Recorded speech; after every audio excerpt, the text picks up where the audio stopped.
করেছি। শুধুমাত্র আপনাদের ঐক্যতা থাকলে ইনশাল্লাহ আমরা বাস্তবায়ন করেই ছাড়ব।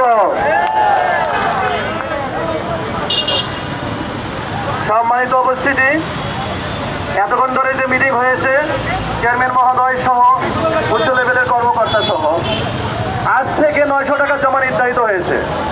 এই 900 টাকার জমার অতিরিক্ত গ্যারেজ ভাড়ার নামে বিভিন্ন পার্কিং যা আছে গাড়ির মোটার নামে কিচ্ছু দিবেন না। 900 টাকা গাড়ির জমা নির্ধারিত আজকের থেকে হয়েছে। আজ এই বিকাল থেকে 900 টাকা জমা দিবেন। ক্লিয়ার কথা। আর যতদিন পর্যন্ত চালকের গাড়ি না দেওয়া হয়েছে ততদিন পর্যন্ত জেলার গাড়ি চলতে দিতে হবে। এটা আমাদের দাবি, আমরা ওখানে উল্লেখ করেছি। আমরা বেকার দূর করতে চাই, বেকারত্ব বাড়াইতে চাই না।